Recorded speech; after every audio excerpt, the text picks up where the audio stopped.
Bien, y precisamente vamos a seguir hablando de este tema, la importancia que tiene justamente para la Argentina este inicio de conversaciones y reestructuración de la deuda. Y para ello hemos invitado a Gabriel Weinman, un economista que suele acompañarnos y hablar precisamente de estos temas. ¿Cómo estás, Gabriel? Todo bien, ¿cómo Gracias andan? por estar acá, ¿eh? A ustedes por la invitación. Bueno, ¿qué significa esta visita? Bueno, dentro de sus primeras actividades en el exterior, un desafío muy importante, me imagino, el del ministro de Economía de la Nación, para hablar de la reestructuración de la deuda, ¿no? Sí, ya de a poco el ministro está empezando a hacer las primeras actividades que le van a implicar a llegar a un acuerdo de renegociar el gran nivel de deuda externa que tiene el país.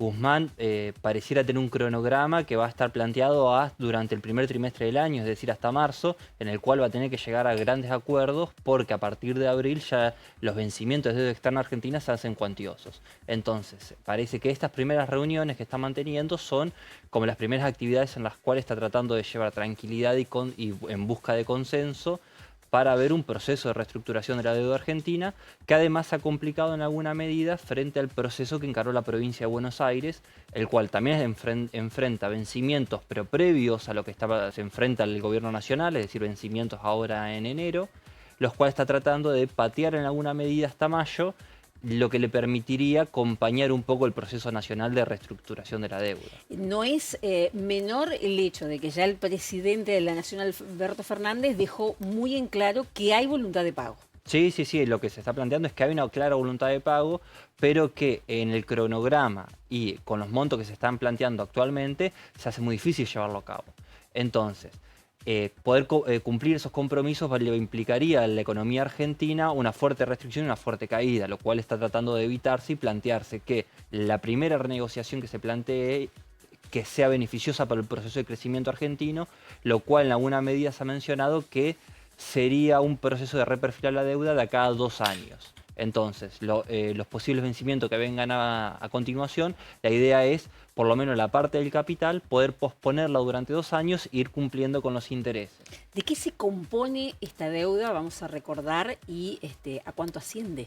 La deuda argentina, a ver, uno siempre puede tener tanto deuda emitida en pesos como en dólares. Acá lo que se está hablando principalmente es la deuda emitida en dólares, que es la que principalmente es la gran dificultad que tiene el gobierno argentino, porque es no solamente que el Estado necesita tener un superávit fiscal, es decir, poder tener los recursos monetarios para afrontarla, sino además necesita hacerse de los dólares, es decir, ir al Banco Central y comprar los dólares necesarios para pagar esa deuda. Eso, en una economía, lo que implica es, en alguna medida, una devaluación. ¿Por qué? Porque hay mayor competencia por la moneda y la divisa del país. Entonces, lo que se está tratando de plantear es que ese proceso de pago de esa deuda sea un poco más suave, lo cual le implica un ajuste para el Estado, es decir, reducción del gasto público con tal de tener los fondos necesarios para pagar la deuda, pero además poder contar con los dólares para hacer frente a una deuda emitida en deuda extranjera. Más o menos en un promedio, cada uno de los años de la gestión de Fernández son entre 30.000 millones de dólares aproximadamente que eventualmente se hubiesen tenido que hacer frente. Estos primeros 2 años principalmente con acreedores privados y los 2 segundos años más bien vinculados con el Fondo Monetario Internacional. Pero el Fondo Monetario Internacional tiene en alguna medida una prioridad de cobro. Entonces, por más que ahora no se vence la deuda con el Fondo Monetario Internacional, sí tiene mucha incidencia en la negociación. Entonces, lo que se está esperando en alguna medida es cuál es la opinión del fondo sobre la capacidad de pago del gobierno argentino y la propuesta de Guzmán, si es conveniente o no. Se está esperando también que haya una opinión del fondo alrededor de eso, que un poco coordinaría las visiones de los acreedores privados.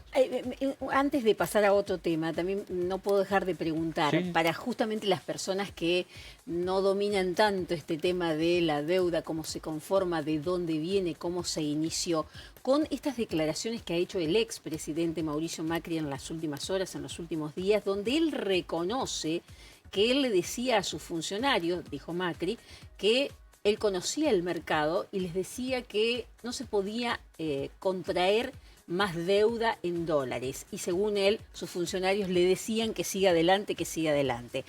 Así nos vamos a ir a la M, dijo sí. Macri, ¿no? Y bueno, casi no sé si nos fuimos ya. Sí, mucha gente se lo dijo antes también, cuando el modelo económico que se estaba implantando, que era un modelo de aumentar la deuda externa que le permite así mantener un dólar barato en alguna medida, ya se ha visto muchas veces en la historia argentina y ha llevado siempre las mismas consecuencias, que son las reestructuraciones de deuda externa y la necesidad de generar, poder gestionar la deuda de personas anteriores, como fue en el 82 después de la dictadura militar o como fue en el 2001 con el estallido posterior al incremento de la deuda externa en la convertibilidad. Eran procesos similares que la economía argentina ya ha tenido muchas veces, entonces no era una novedad el proceso por el cual iba a transitar el gobierno de Macri. ¿Hay confianza en Guzmán, que es un hombre, bueno, que tiene pareciera bastante experiencia en esto de lo que son las negociaciones con organismos como el Fondo Monetario Internacional? Sí, es una persona que se ha especializado en lo que es las consecuencias de las deudas externas para los países. Exacto. Y es, tiene muy claro cómo es un proceso virtuoso de renegociación que le permite crecer al país. Entonces, en ese sentido hay mucha confianza y el presidente le ha puesto mucha confianza y le ha dado mucha capacidad para llevar adelante el proceso de renegociación de la deuda, entendiendo que lo que se haga con la deuda externa va a ser articulador para lo que va a pasar con la economía argentina, por lo menos en la gestión de Fernández. Bien, hasta aquí hablamos de lo que pasa hacia el exterior, ¿no? ¿Y qué pasa hacia adentro con los acuerdos salariales, por ejemplo? ¿Qué va a pasar? Lo que se ha planteado ahora es tratar de coordinar acuerdos salariales, posponerlos hasta marzo-abril en función de ir otorgando sumas fijas. ¿Sí? Es decir, en vez de estar convalidando acuerdos salariales en aumento de porcentajes, lo que se está tratando de plantear es posponerlo para después de marzo, en donde se estaría planteando que se va a dar un consenso social alrededor de un encuentro entre sindicatos y empresarios, que la idea es que ahí se pueda coordinar un poco una pauta salarial común para todos.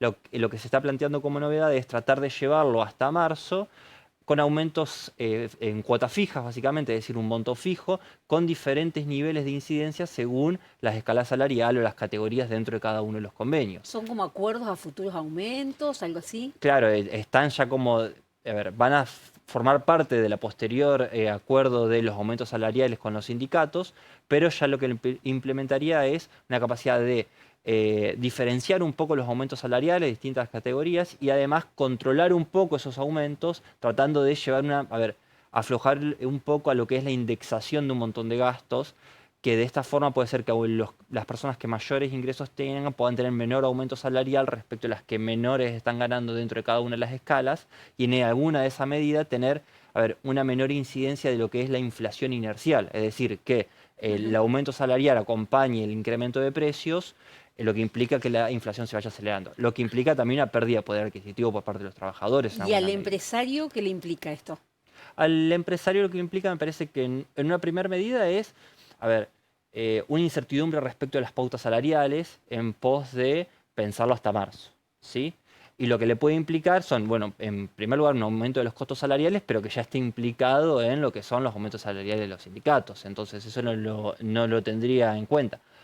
Lo tendré en cuenta, pero no de esa forma. Lo que sí puede implicar es la mayor coordinación que está teniendo el Estado alrededor de estas cosas, que es un poco el cambio de panorama en el mundo empresarial que se está viviendo alrededor del gobierno anterior. Muy breve, para un gobierno justicialista, para un gobierno progresista, cuesta bastante tomar esta medida de posponer estos acuerdos salariales. Digo, ¿están comprometida la situación de los números que tiene que llevar adelante esta medida?